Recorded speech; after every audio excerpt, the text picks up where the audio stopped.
जैसा कि आप लोग जानते हैं, हम लोग कई दिनों से मतलब कुछ महीनों से ये देख रहे थे कि जो हम लोग यहाँ प्रदूषण है शहर में, वो एक बहुत बड़ी समस्या है।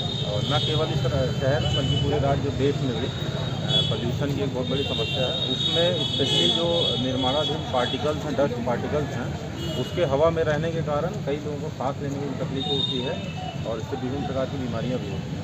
तो कई अन्य उपायों की तरह जैसे हम लोगों ने बताया था कि कचरा जलाने से रुकवाइए, जो लोग निर्माण सामग्री रोड पे रखते हैं, क्योंकि वो भी कारक बनता, हवा चलती धूल और कर उसका ऊपर उड़ जाता है, उसको भी रोकने का प्रयास करिए।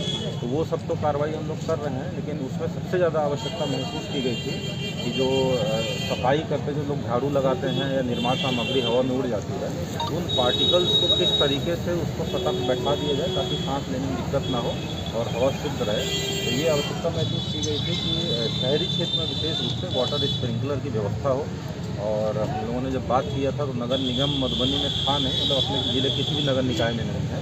तो ये हमने नगर आयुक्त को अनुरोध किया था कि आप लोग नगर निगम बोर्ड से डिस्कशन कर लें और वाटर स्प्रिंकलर का क्रय करवाएं, तब जो है हवा में जो कण है वो सेटल किया जा सकेगा।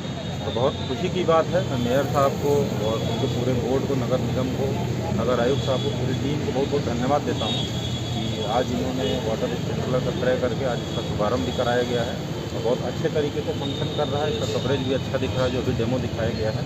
तो मैं उम्मीद है कि शहरी क्षेत्र में जो सस्पेंडेड पार्टिकल्स हवा में रहते थे और जो सड़क पे जो धूल रहती है उसके उड़ने के कारण जो प्रदूषण होता था, उसमें बहुत कमी आएगी। और अगर सफाई को इसके साथ क्लब किया जाएगा तो बहुत ही एयर क्वालिटी अपने शहर की बहुत सुधरेगी। मैं बहुत बहुत नगर निगम को बहुत बहुत धन्यवाद देता हूँ। Thank you.